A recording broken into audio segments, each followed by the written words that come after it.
Olá, pessoal, boa tarde, bem-vindos a mais um bate-papo ambiental do Instituto Cresce. A gente tem feito esses encontros todas quartas-feiras, às 2 horas da tarde. É um prazer para nós trazer pessoas super especiais para conversar com vocês. Gabriel voltou.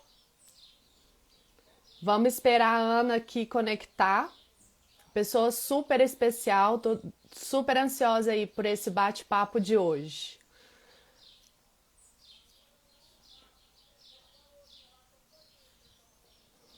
Enquanto ela entra, eu vou falando um pouquinho sobre ela.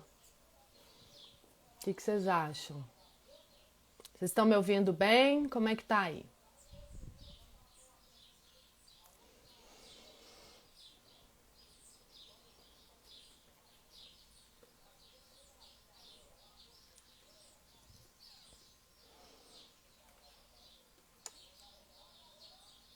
Tô aqui lendo os comentários, esperando a Ana entrar. A Ana é graduada em Ciências Biológicas, bacharel em Ecologia, especialista em Gestão Ambiental, em Gestão de Projetos Ambientais. Aí, ó, ela chegou. Vou colocar ela aqui.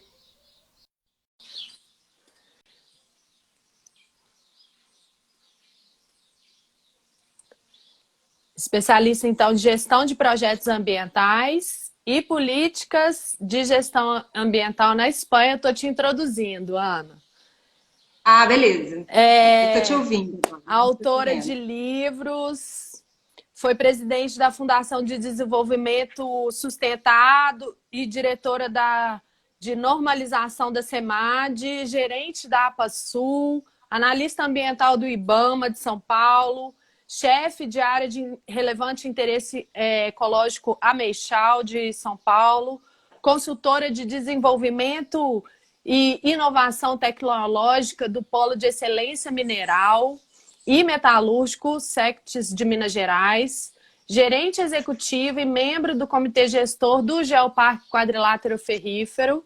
Inclusive foi onde a gente se conheceu, né, Ana? É, E responsável por concepção, desenvolvimento, implantação, analista ambiental da Supran também do leste de Minas, trabalha com gestão e planejamento ambiental do território, educação socioambiental, responsabilidade socioambiental e gestão de unidades de conservação. Nossa Senhora, que currículo bom, hein? Muita menina, já história andei, né? para Tô tudo quanto é contar. lado nessa área ambiental. Bom demais, bem-vinda, Ana, bem-vinda a todos Obrigada. ao bate-papo ambiental do Instituto Cresce. E eu vou passar a palavra para a Ana se apresentar, contar a história dela e contar para a gente como é que ela chegou nesse currículo aí que eu falei agora para vocês. Bom, gente, boa tarde para todo mundo. Bom, eu sou bióloga, né? Como você falou, eu não peguei essa Falei. parte, mas provavelmente, né? Eu sou bióloga, mas eu entrei na faculdade de biologia, não foi para poder trabalhar com ecologia, foi para trabalhar com engenharia genética. O meu Olha, objetivo era engenharia genética, você imagina? E aí, com o tempo, me envolvendo com as disciplinas lá, conhecendo a ecologia e tal, eu fui cada vez mais me apaixonando pela ecologia. Na época que eu estava estudando, o meu irmão, ele é agrônomo e ele trabalhava com os processos de licenciamento ambiental e eu fazia uns estágiozinhos com ele, assim, a gente conversava muito, né? Sobre essas questões ambientais e tal. E então, antes de eu formar, eu trabalhei com uma pessoa que gostava de ecologia, que trabalhava com ecologia humana. Aí, logo depois que eu formei, eu fui trabalhar um tempo depois que eu formei, eu fui trabalhar na SEMAD, quando eu fui gerente da APA. Em seguida, eu passei no concurso do IBAMA, fui para o IBAMA de São Paulo. Lá eu trabalhei ajudava, assim, porque eu não era lotada, né, na unidade, né, mas eu ajudava na gestão da APA-CIP, né, que é a APA Canané e Iguape Peruíbe, e várias outras unidades de conservação ali no litoral sul de São Paulo. Depois eu voltei para BH, montei junto com várias pessoas a Fundamental, né, a Fundamental Associação para o Desenvolvimento Sustentável, e fui trabalhando com vários projetos ambientais. A gente trabalhou com um projeto de educação ambiental na APA Sul, né? E, enfim, vários projetos. E depois eu comecei a trabalhar com o Geoparque Quadrilátero Ferrífero, né? A gente estava construindo a proposta do Geoparque com uma equipe grande de pesquisadores, né? Com apoio do Polo de Excelência Mineral e Metalúrgico, né? Quem era o líder era o Renato Siminelli. E aí, nesse trabalho do Geoparque, a gente visitou várias unidades, né, de geoparques no mundo, né, porque aqui no Brasil, por enquanto, só tem um, né, tem vários candidatos, mas só tem um que faz parte da rede de geoparques, a rede mundial de geoparques, né. E a gente fez uma visita que era dentro de um acordo de irmandade que a região de Nortada e Calé tem com Minas Gerais. E nessa época a gente foi visitar a Mission Bassin Minière, onde eu fiquei conhecendo o projeto que eles têm lá de tramas verdes e azuis.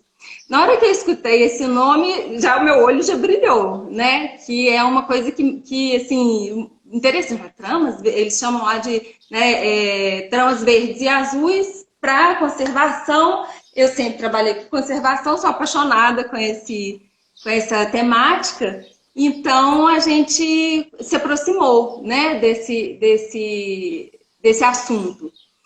Mas isso, na época do Geoparque, a gente teve algumas reuniões que a gente conversou com alguns pesquisadores, não especificamente os que trabalhavam no Geoparque, mas a gente conversou com vários pesquisadores e tal, e esse negócio ficou, esse projeto ficou assim mais, né, em segundo plano, porque a gente na época estava trabalhando muito forte com o lançamento do Geoparque, né, uma proposta que a gente acredita muito. E então ela ficou em segundo plano. E aí, mas ficou sempre, né, uma coisa que apaixona a gente, fica, né, na cabeça da gente. Aí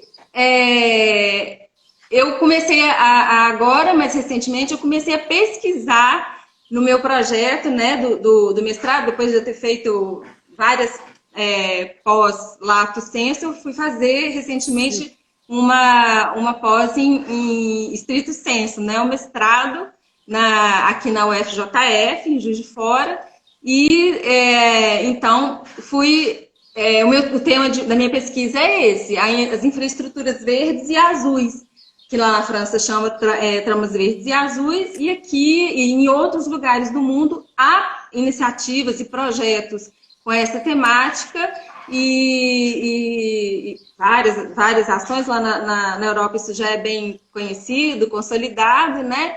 E então me aproximei desse tema do planejamento, da conservação, assim, do planejamento urbano mais estrito, assim, né? Uhum. E então aí, legal demais, muita experiência boa aí para contar e para compartilhar com a gente. Muito bom, Ana.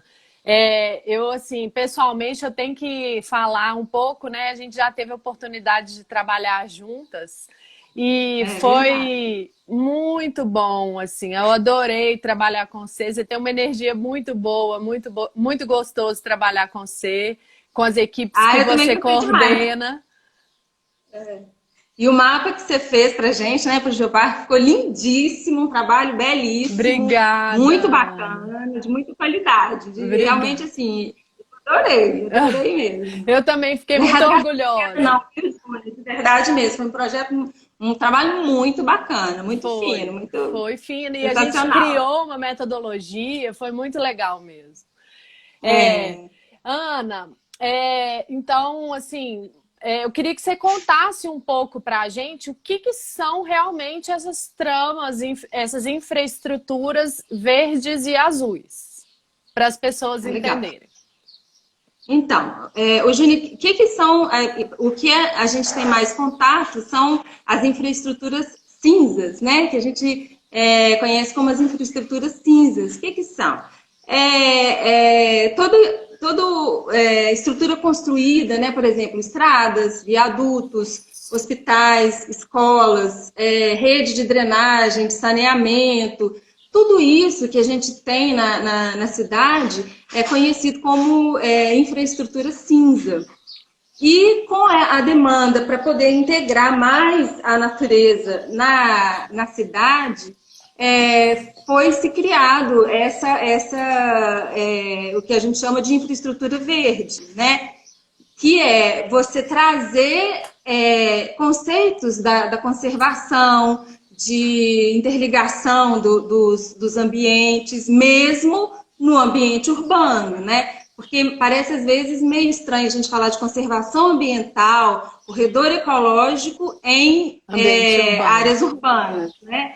E esses corredores verdes e azuis, por quê? Porque ele integra também o ambiente, né? E está relacionado diretamente com os corredores ou com a infraestrutura verde, né? O que eu acho muito legal nessa proposta dessa infraestrutura verde é justamente trazer esse conceito de conservação para dentro da cidade, né? Do ambiente urbano e do ambiente periurbano, né? Não que não possa ser usado em ambientes rurais, que até, no meu entendimento, até é mais, de certa forma, mais fácil, né? Sim.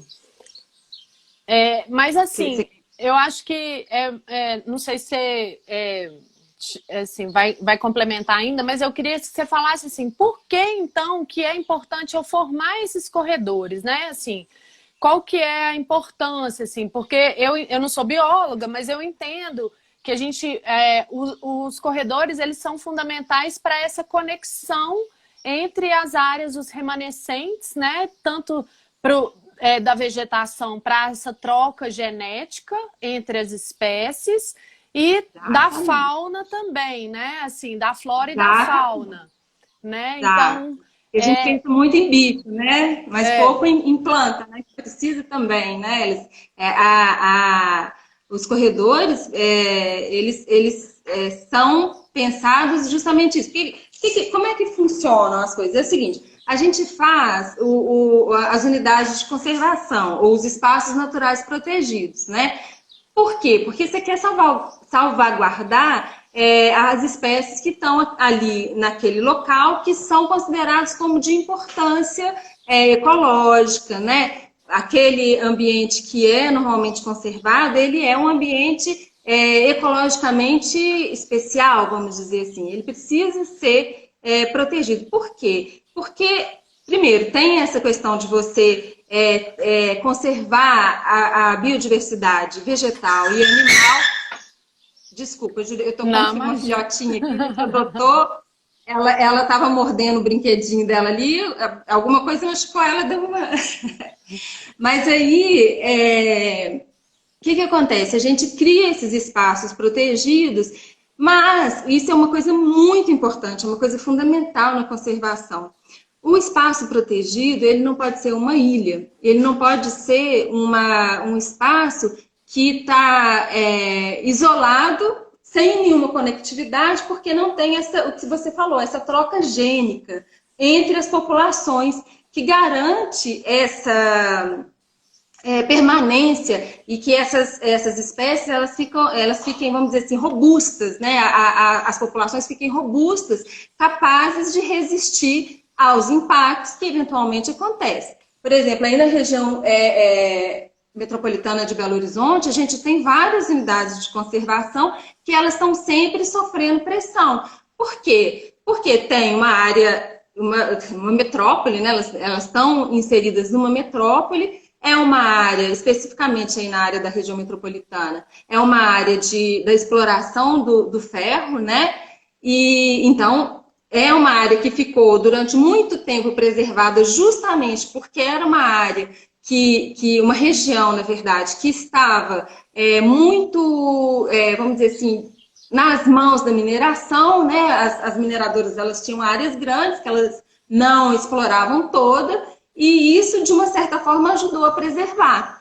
E hoje em dia, né, você já tem algum tempo que tem uma demanda para as pessoas, todo mundo quer morar perto da natureza. Todo mundo quer morar num lugar conservado, num lugar bonito, num lugar que te oferece saúde. Que isso eu acho que é uma questão importante mesmo para a gente considerar. Né? Então, o que acontece? Essas áreas que antes estavam protegidas, elas começam a sofrer pressão.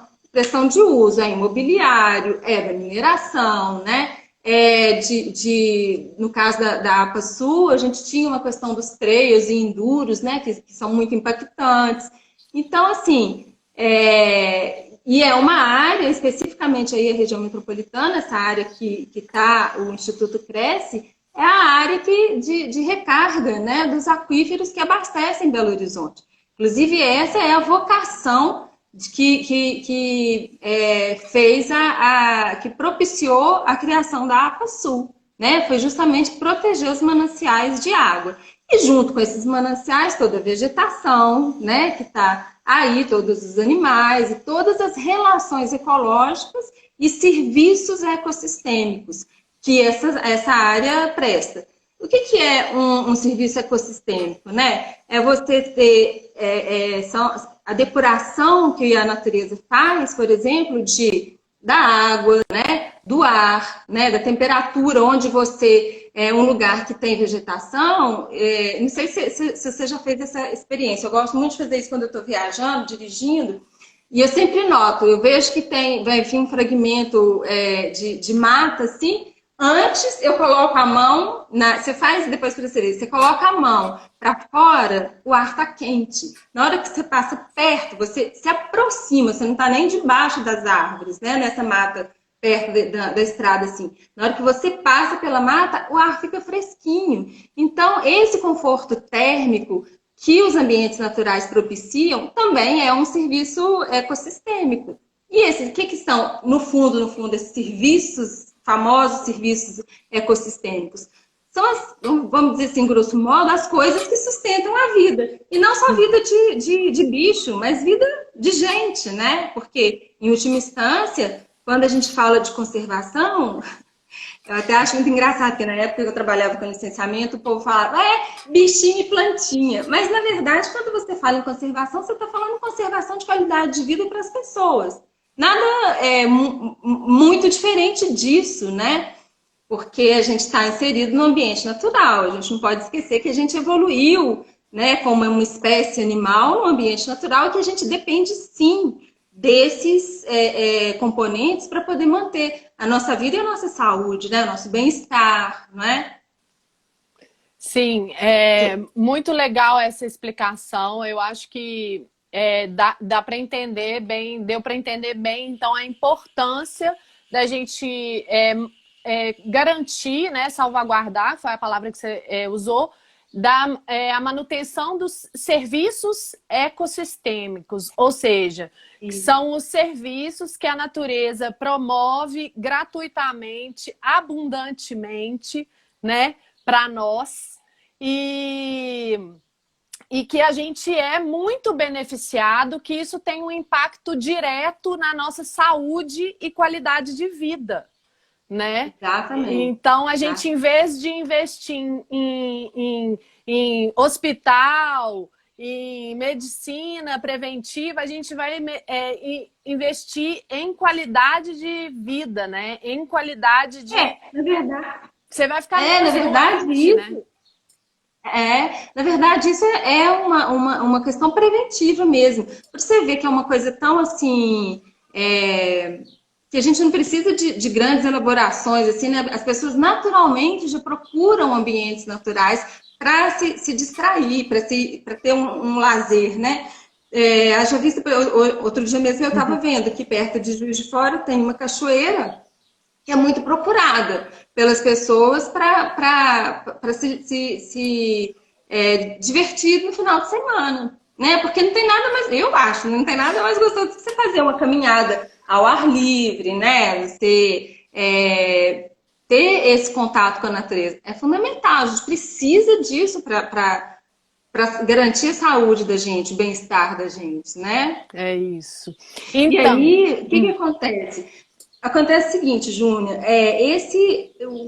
a construção das cidades, ela fragmentou, e essas infraestruturas cinzas, elas fragmentaram muito o ambiente, ao ponto de que uma cidade, muitas vezes, ela cria uma barreira para a disseminação das espécies, né? E para a permanência das espécies em determinadas áreas.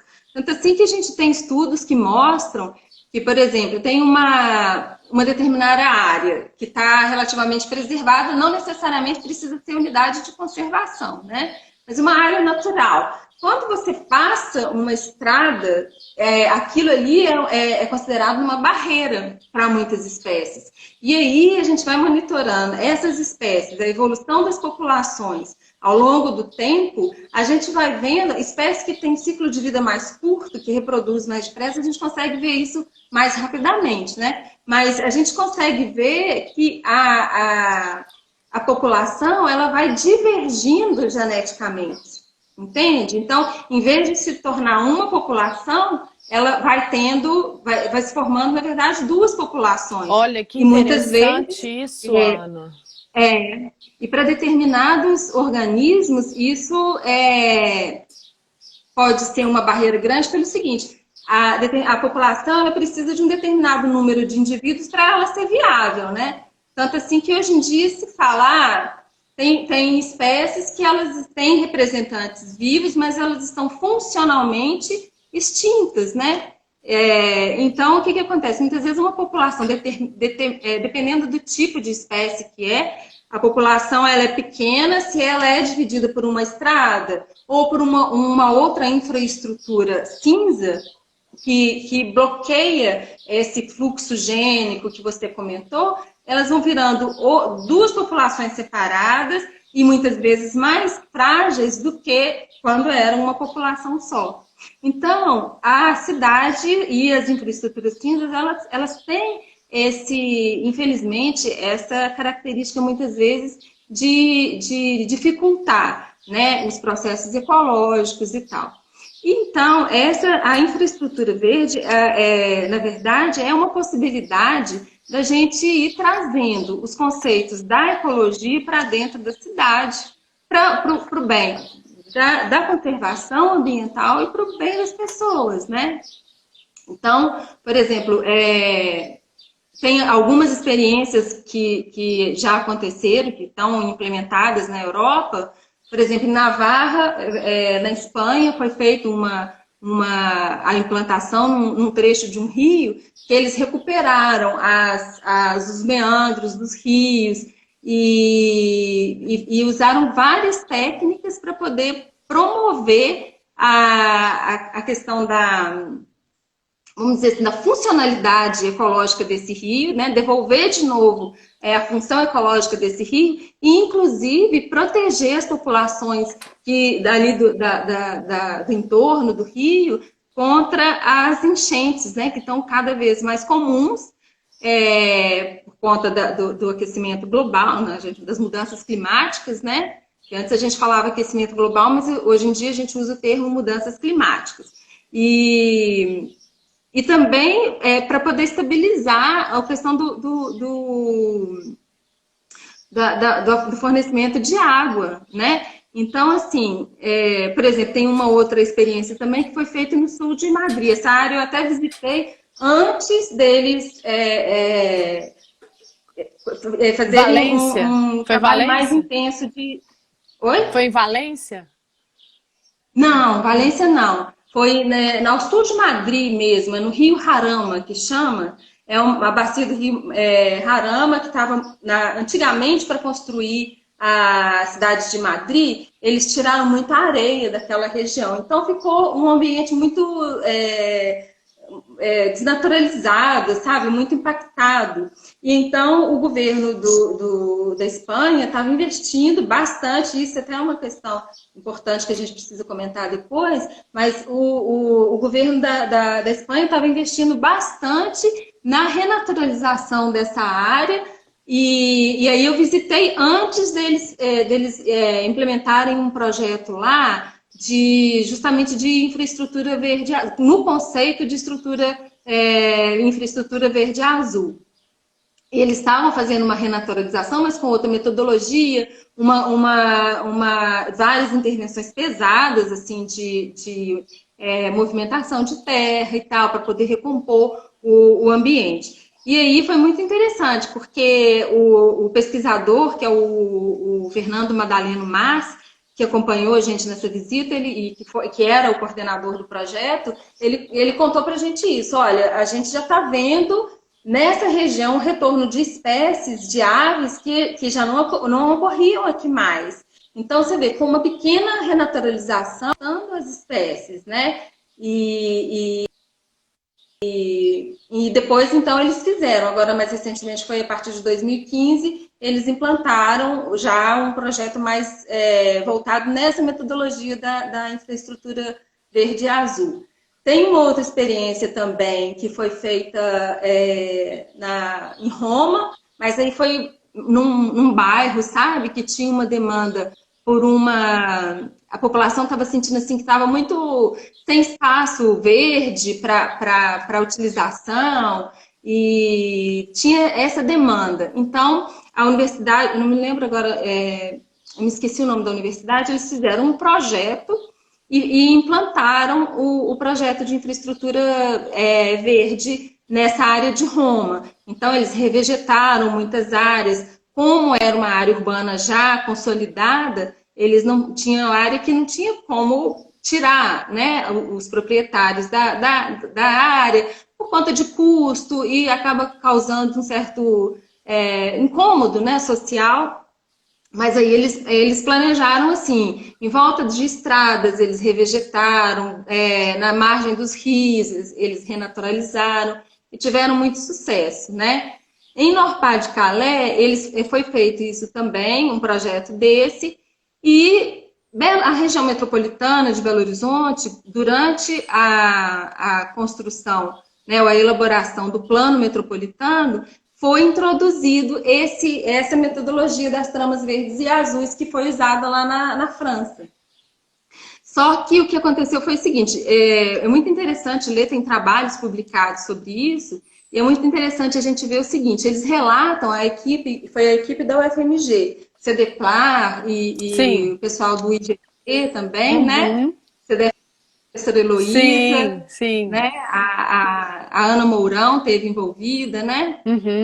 Então, o que acontece? Eles relatam nos trabalhos deles o interesse das pessoas nesse tipo de planejamento, né? Porque era um planejamento meio tradicional da região metropolitana e, de repente, o CEDEPLAR introduziu essa ideia de usar as luzes e as pessoas, a população se apaixonou por isso, sabe? Então, eles fizeram um trabalho de mobilização social muito grande, as pessoas se envolveram bastante e tal, mas, por fim, eles acabaram não conseguindo terminar todo o planejamento que eles queriam fazer, porque não era efetivamente o que tinha sido contratado, então precisava de aditivo, mais recurso, porque tem que fazer oficina e tal, e eles não tinham todo o tempo que era preciso para poder fazer esse planejamento participativo das tramas, né?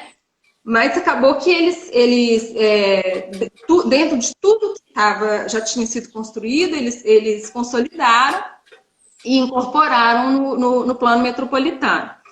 Eu vejo assim, inclusive eu estava conversando com a professora Heloísa, né, no IGC, da UFMG, e eu estava dizendo, perguntando para ela justamente isso, como que é essa questão de estabelecer esse tipo de iniciativa, né, de você ligar áreas verdes, parques, praças, beira de rio, né? Essas pequenas áreas verdes que tem em áreas urbanas já consolidadas, como que é a experiência de trazer isso do ideal para o concreto, para o dia a dia? É claro que essas coisas elas não são feitas todas de uma vez. Por quê? É isso que eu ia comentar com você. Qual que é a maior dificuldade dessas questões? Quando o ambiente já está degradado, já tem uma cidade estabelecida, sempre é mais caro, é mais difícil. Então, eles relatam isso. Olha, na França aconteceu isso. Tem vários trabalhos falando isso também. Há tantas camadas institucionais, sabe? No caso da Europa, vem o planejamento, as leis da União Europeia, depois vem do país, depois vem do Estado, depois vem eles têm um termo que me falhou aqui agora, mas é como se fosse, vem do Estado, município e a localidade. Então, são tantas camadas de normas, de procedimentos, tantas instituições envolvidas, que é um processo complexo, né? Agora, aí na região metropolitana, eles estavam trabalhando com o plano diretor de alguns municípios, a equipe da Universidade Federal de Minas Gerais estava trabalhando no plano diretor de alguns municípios e incorporando ou detalhando, né, essas definições que foram feitas durante o plano metropolitano no plano diretor dos municípios. Isso torna tudo mais fácil de implantar, porque à medida que o município adere a essa metodologia, concorda que precisa de preservar algumas áreas, recuperar algumas áreas, então fica mais fácil de inserir isso no planejamento, mas também é outro passo para você trazer isso para o dia a dia, né? Recuperar, a gente sabe, né? Recuperar uma área degradada é muito mais caro do que você fazer um tratamento para poder preservar, né? Para poder evitar esse tipo de problema. Mas é impossível? Não, pode ser feito e essas infraestruturas verdes e azuis, elas têm a flexibilidade necessária para poder ser implementada em área urbana e periurbana, sem problema, dá para fazer. Mas tem umas dificuldades, né? Ana, assim, só para clarear, então, para o público que nunca ouviu falar disso, assim. Então, a infraestrutura cinza, então, você está chamando que são as cidades, as infraestruturas urbanas, né, que trazem algum tipo de urbanização, a gente chama, você está chamando de infraestrutura cinza. A infraestrutura azul, então, ela está ligada à água, né? Que é essa coisa de manutenção dos cursos hídricos, né? De garantir que os cursos hídricos tenham essa continuidade, né? E uma saúde, né? Uma continuidade saudável, né? E exatamente. A infraestrutura verde, então, seria essa conexão entre fragmentos de vegetação. Não é isso? Mas não precisa ser estritamente áreas de uso, por exemplo, não precisa ser só várias unidadezinhas de conservação, não. Isso que eu acho que é o mais bacana das infraestruturas verdes, que é o seguinte, por exemplo, você tem uma grande avenida, né? A princípio você pensaria, bom, aquele ali é um obstáculo que não vai ter jeito. Mas o que acontece? Você, como eu contei o caso lá de Roma, você pode vegetar com essências nativas, com espécies nativas daquela região, às margens da grande avenida. Canteiro central. Então você pode ir trazendo, incorporando o verde na cidade. As praças, né?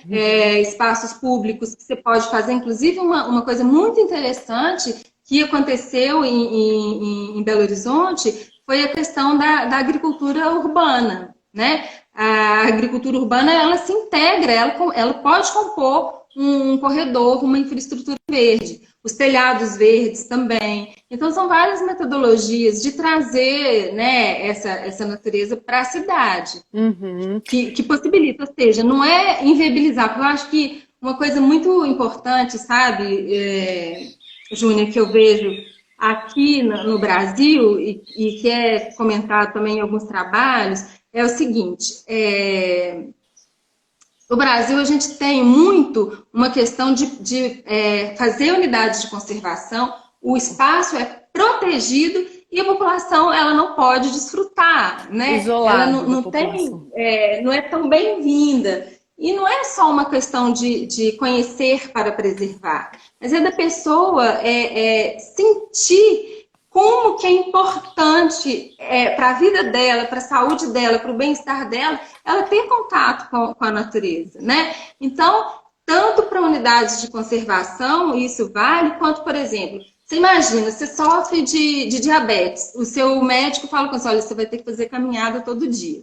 Aí, perto da sua casa, tem uma avenida lá que dá para fazer, o piso é regular, não é muita subida, dá para fazer caminhada ali. Para você se animar, pensa bem, a gente pensando assim, traz aqui para dentro da sua casa, né? Para a nossa realidade cotidiana. Se você pensar que você vai fazer uma caminhada numa área que está sem árvore, que você não tem uma sombra, que é um calorão, que tem asfalto aqui do lado, não sei o quê, você fica super animada, né? Ao passo que se você vai fazer uma caminhada numa estrutura que está preparada para poder te acolher com uma vegetação, uma coisa, um clima mais ameno, você fica muito mais motivado aí, né? É verdade. Então é uma coisa simples, não é nada, não é nenhuma grande novidade, não é nenhuma grande inovação, nada disso, são coisas até bem simples, né? Eu achei legal que você trouxe, Ana, que você falou assim, não é conhecer para preservar, né? Mas é para a pessoa trazer para a ordem do sentimento, né? Da ordem do sentir. Porque quando eu tenho a experiência, né, de como eu me sinto em um tipo de ambiente e como eu me sinto em um outro tipo de ambiente, isso também impacta diretamente na minha qualidade de vida, né? Se eu me sinto melhor, eu fico melhor, né? E se eu me sinto pior, consequentemente pior. Então, nossa, mas você falou coisa demais. Eu tô aqui cheia de coisa para comentar. Você falou também uma coisa muito importante que eu acho que é assim, você falou que é muito difícil, às vezes, nas cidades e tal, a gente fazer transformações urbanas para se adequar às infraestruturas verdes e azuis, né? Mas que existem alternativas. E aí eu gostaria, inclusive, de falar um pouquinho do projeto das Ilhas Verdes Drenantes do Instituto Cresce, que a gente tem feito no bairro Vale do Sol, né? A gente já fez 8 ou 9 ilhas, se não me engano, no bairro, que a gente está chamando de Ilhas Verdes, que são pracinhas, né, arborizadas, que a gente chama comunidade para plantar e tal, que são áreas que a gente garante que a área seja cuidada, né? Que a área seja cuidada, não, que a área seja permeável, que a área seja uma área com vegetação. A gente favorece o plantio de vegetações nativas. E isso a gente tem percebido ao longo do tempo no bairro que, além de trazer esses benefícios ecossistêmicos, né, que eu estou falando, também a gente tem os benefícios socioeconômicos. Então, por exemplo, os vizinhos se veem cara a cara, então eu vejo quem que é meu vizinho que mora na casa ali, porque eu encontrei com ele na pracinha. Isso traz mais segurança para as pessoas. Isso também fortalece o tecido social, né? Exatamente. E também ajuda a arrumar a circulação urbana do bairro. Enfim, então, assim, são muitos benefícios que a gente vai agregando quando a gente resolve trazer um pouquinho de natureza para a infraestrutura cinza. Não é isso? Exatamente.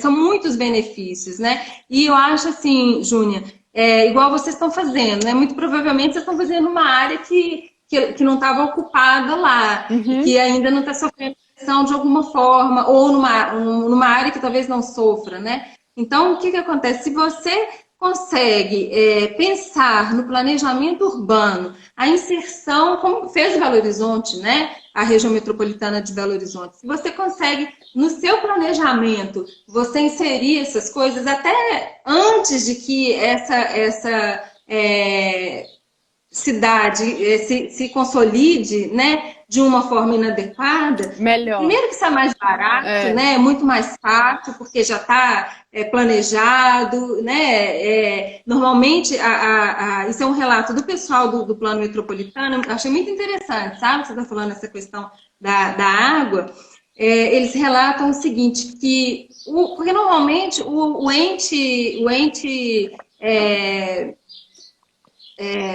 os prefeitos, ou os vereadores e tal, eles estão, por uma questão talvez cultural, eles às vezes são resistentes a algumas dessas ideias. Porque tem não sei, parece que acha que não tem nada a ver com a cidade, isso é bichinho e plantinha, né? E quando eles conseguem entender essa questão de, olha, essas coisas elas são importantes para a saúde da pessoa, para poder proteger os cidadãos e seu patrimônio da questão das mudanças climáticas, né? E então isso facilita muito. Então, o pessoal da UFMG, eles relatam o seguinte, que os prefeitos dos municípios da região metropolitana, eles foram muito pouco resistentes, eles encamparam muito facilmente a ideia de quando a equipe mostrou que essas estruturas, elas serviriam para poder preservar os recursos hídricos. Porque às vezes a gente fica com uma ideia, né? Eu vou te trazer um fato atual aqui de Juiz de Fora. De Curitiba está acontecendo isso também, em vários outros lugares, né? A gente fica com a ideia de que escassez hídrica é uma coisa que, lá no Nordeste, lá no Jequitinhonha, lá, não. Isso é uma coisa que está acontecendo. Por exemplo, tem um bairro aqui de Juiz de Fora que chama Milho Branco. As pessoas estão reclamando que lá tinha água dia sim, dia não. Depois passou 2 dias sim, 2 dias não. Agora eles não recebem água, cara. Nossa. Isso é escassez hídrica aqui, gente, na vizinhança. Né? Curitiba já está passando por racionamento de água. Então, são coisas, gente, que não é assim, a mudança climática é lá para os nossos filhos. Não, está acontecendo hoje, né? Esse calorão que a gente sente aqui, pelo menos está um calor alucinado. Aqui também está. Que a gente sente, assim, se você tiver vegetação perto, cara, diminui demais, né? Dá uma refrescada, você se sente melhor, porque eu, pelo menos, me sinto muito mal no calor. Eu não suporto calor.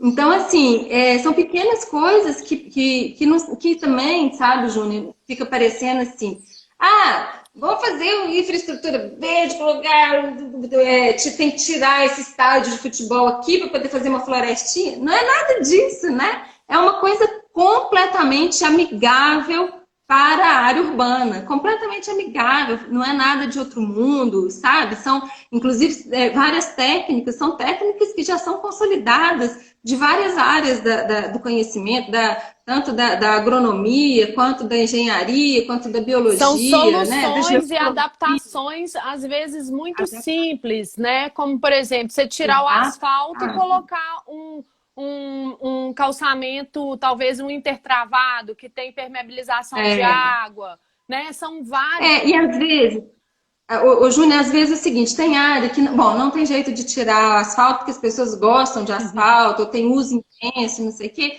Nada impede. Você pode fazer uma coisa semelhante ao que vocês estão fazendo, que são aqueles jardins de chuva. Que não é uma coisa, não é uma grande obra de engenharia, não é nada que é super caro para o município e que tem um efeito excelente. Por exemplo, tem uma metodologia que eu queria comentar com você, que são as medidas. Tem um manual que é lá na Europa, que eles usam, sabe? Que tem assim, um apanhado de metodologias que se pode usar para poder fazer a preservação dos recursos hídricos, restauração e tudo mais. Que legal. Chama Medidas Naturais de Retenção da Água. Desculpa, então, repete para mim, por favor, Ana, falhou. Chama como? Medidas Naturais de Retenção da Água. Ótimo, ouvi. Um nome simples. Um monte de metodologia que já é usado, por exemplo, tanto o que a gente usa aqui no Brasil, as barraginhas, né? Vegetar determinadas áreas, refazer mata ciliar, tem técnicas para a agricultura que o pessoal da agronomia já usa.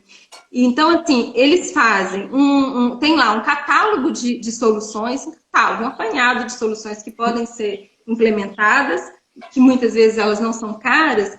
E o que acontece? Você faz uma determinada área, você faz um diagnóstico daquela área, né? O que é que precisa fazer aqui? Que tipo de intervenção é? E dentro daquelas opções que são ali catalogadas, você pode selecionar aquelas que elas vão ter, isso é que eu acho uma coisa muito bacana, mais de uma função. Elas vão ter, não é só, por exemplo, fazer a infiltração da água, entendeu? Ela vai fazer a água infiltrar, mas também vai ter uma questão de diminuir o ciclo da água, do tempo dessa água percorrer no território, ou ela ficar disponível por mais tempo. Então, isso é uma coisa muito interessante pelo seguinte, porque que isso é uma característica, por exemplo, da infraestrutura cinza. Ela é cara, ela serve para uma coisa e ela precisa de manutenção e você tem custo de manutenção. Não. O que a gente chama de infraestrutura verde e azul, muitas vezes não, porque elas já são processos naturais, elas são facilitadas pela forma que a natureza funciona. Então, muitas vezes, ela não demanda grandes manutenções, grandes investimentos, o que facilita muito, né, a adoção desse tipo de tecnologia, né? Então, que pode ser usado assim, largamente, né? Tanto em cidades maiores, né, como Belo Horizonte, por exemplo, como em bairros aí que você está citando, o Vale do Sol, né? Vale do Sol. Vale do Sol, como aqui em Juiz de Fora, por exemplo. Quando você faz esse planejamento e já prevê essas coisas, é muito mais fácil de implementar, né? Sim, Ana, maravilhoso. Não, maravilhoso. Eu tô doida, vou procurar esse documento aí que você citou. Achei muito legal. Vamos ver se a gente consegue fazer mais ações aqui no Instituto Cresce que são nesse sentido aí de manutenção e ampliação dos corredores verdes e azuis. Acho que pode ser muito legal. Eu acho que uma coisa bacana, eu não sei se o Cresce participou da época que estava sendo elaborado o plano metropolitano. Não, vocês participaram? Não, na época não participamos. Pois eu acho assim que seria muito bacana, sabe? Se vocês pudessem integrar e ver o que foi planejado, como que vocês podem contribuir, porque às vezes, Júnior, o que eu noto muito é o seguinte, eu acho assim dificílimo você chegar para uma pessoa, né, uma pessoa razoável, e falar o seguinte, não, conservar a natureza é ruim. Ninguém acha isso, em geral, né? Hoje em dia as pessoas são meio estranhas, mas em geral as pessoas... Tem umas pessoas que acham, né? A gente está vendo aí umas coisas meio estranhas, né?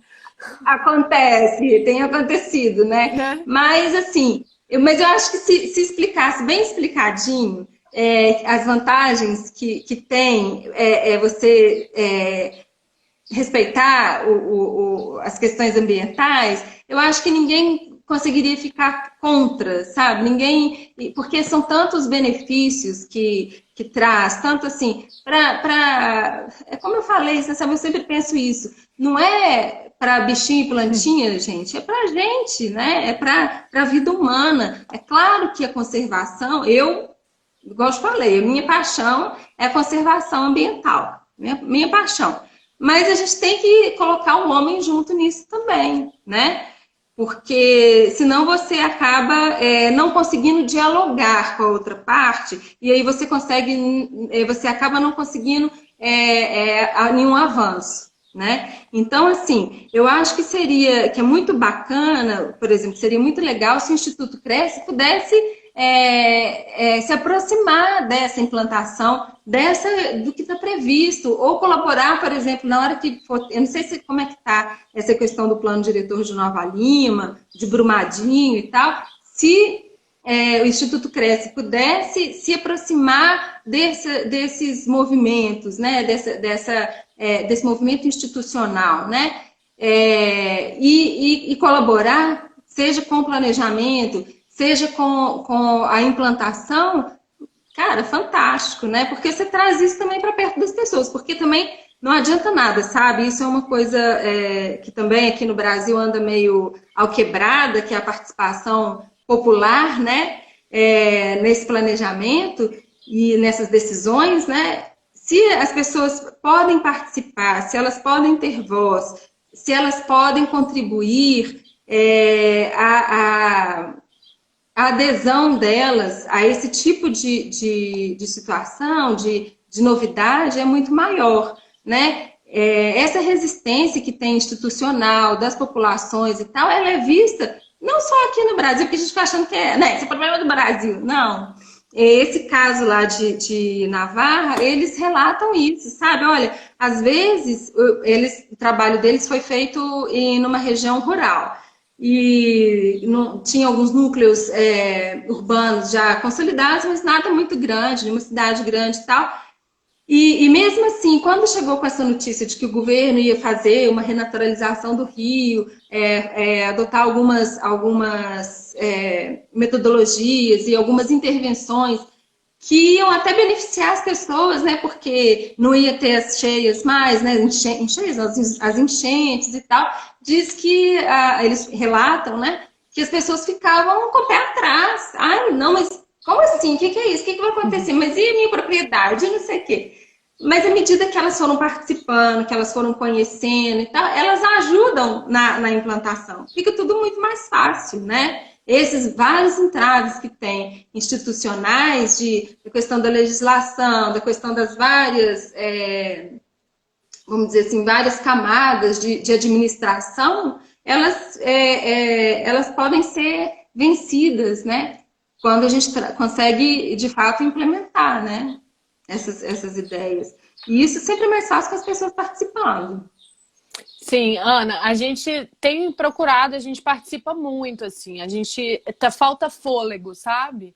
Porque a gente participa, assim, institucionalmente, né? No Instituto Cresce, a gente participa de audiências públicas e tal, e a gente adota algumas, vamos dizer assim, algumas lutas, né? Porque... E aí a gente tem algumas coisas que a gente, por exemplo, atualmente a gente está no subcomitê de bacia hidrográfica, né? Eu tô coordenadora do subcomitê de bacia hidrográfica Águas da Moeda, que é parte que legal. Que é parte do comitê de bacia do Rio das Velhas, né? Que é o grande responsável pelo abastecimento de água da região metropolitana de Belo Horizonte, principalmente depois da barragem de Brumadinho, né? Da Vale em Brumadinho. Então... Impactou, então? Impactou, eu não tenho acompanhado. Impactou. Tem 30% do abastecimento de água estava dependendo do abastecimento vindo do Paraopeba. Então, caramba! E aí eles construíram, parece que está em processo ali de tentar construir, eu não tenho notícia de como é que está isso agora. Mas realmente a gente, e aí você está falando, a gente está num período de seca, né? Então, assim, ainda tem o fogo, né, para piorar, que assim, ontem eu fiquei pegando fogo aqui perto de casa, e a gente sabe que 99% dos focos de incêndios são criminosos, né? Então, assim, a gente tem feito no Cresce um trabalho de tentar sensibilizar as pessoas para que elas tomem consciência de que a gente precisa ser amigo da natureza, que a gente fazendo essas ações de conservação e preservação, a gente vai estar vivendo num ambiente mais saudável para a gente, né? Vai ser uma coisa que vai ser melhor para todo mundo, né? Não é bicho grilo, né? A gente já foi chamada de tudo isso, né, Ana? Ah, é Então, normal. A gente sabe como é que é. normal. Mas, assim, eu acho que é importante que a gente olhe para isso. Assim, acho que essa pandemia também trouxe, assim, um despertar, vamos colocar com essa palavra, para as pessoas. E também em janeiro, aqui na região de Belo Horizonte, né, a gente teve na região Centro-Sul enchentes terríveis, né, esse ano. Foi, assim, uma coisa horrorosa. E isso tudo foi e é decorrente desse descaso, dessa falta de cuidado com esses princípios ecológicos, né, que você está trazendo. E assim, não é que assim, vamos tirar a cidade e colocar área protegida. A gente precisa pensar como que a gente pode conciliar as duas coisas, que eu acho que é exatamente isso que você está trazendo, né? Assim, existem Exato. metodologias, existem alternativas, existem pessoas que estão buscando estudar isso, existe pesquisa, existe muita coisa, né? Assim, vamos olhar para isso da melhor forma que a gente pode e fazer o melhor que a gente pode para as futuras gerações, né? Afinal de Mas, contas, nós somos signatários do acordo climático, né? mas sabe, Júnior, eu acho que uma coisa que eu pessoalmente acho que a gente deve fazer as pessoas perceberem é o seguinte, que essas coisas de perpetuar a vida aqui para os nossos filhos e nossos netos. Primeiro que não é nem para nossos filhos, nem para. Começa pela gente, né? Porque hoje em dia a gente já está sentindo Tá. efeito de mudança climática, né? Só para começar. E aí, o que acontece? Tem várias ações que elas, sinceramente, tem hora que eu vejo umas coisas acontecendo aqui e eu falo, gente, isso é uma questão. E o pior é o seguinte, né? Isso é uma coisa que me traz muito sofrimento. Quando você entende, você sabe os fundamentos técnicos do que está acontecendo, você sofre muito mais, né? Por isso que às vezes eu falo, a ignorância é Eu uma bênção, sofro, né? eu sofro A gente demais. sofre demais, é horrível, Ana, né? eu vou te interromper um pouquinho. Nosso papo tá maravilhoso, mas eu vou pedir para a gente já começar a encerrar. A gente tem aí 2 minutos, né? E assim, eu acho que a gente pode encerrar com essa mensagem de que a Camila colocou aqui, ó, conciliar a humanidade e a natureza, porque somos Isso, natureza, né? Então é exatamente, é isso isso, aí. assim, essa é a mensagem que eu deixo desse bate-papo maravilhoso. Muito obrigada, é uma honra ter você com a gente. A gente pode fazer Eu que mais agradeço. bate-papos e aí eu passo a palavra para você também concluir e se despedir. É isso, gente. Eu acho que é a gente pensar que essas ações todas elas são necessárias para a gente hoje, né? Não é para amanhã, porque quando fica nesse futuro distante, assim, eu acho que é uma coisa que fica muito no imaginário, sabe? Não está no concreto. Então a gente tem que trazer isso para a realidade hoje, para o planejamento hoje, para a execução hoje, né? Do que é possível. Assim, e pensar isso, né? Igual a gente está falando, que a natureza é a gente está inserido, a gente é apenas mais uma espécie que o nosso planeta propiciou, e a gente tem que cuidar da vida, né? Essas estruturas que estão sendo degradadas, elas são as estruturas que sustentam a vida. A gente tem que cuidar disso aí. E é fácil, olha, não tem nada complicado, não tem nada caro, dá para fazer com um pouquinho de boa vontade, um pouco de planejamento, um pouco de engajamento, sabe? Sabe, o Júnior, só para finalizar, mais do que uma ação individual, a gente precisa de ações coletivas. Isso. Obrigada, Ana. Tchau, gente. Um Obrigada. beijo. Beijo para todo Eu que mundo. agradeço. Tchauzão. Um beijo, Camila. Saudade de todos.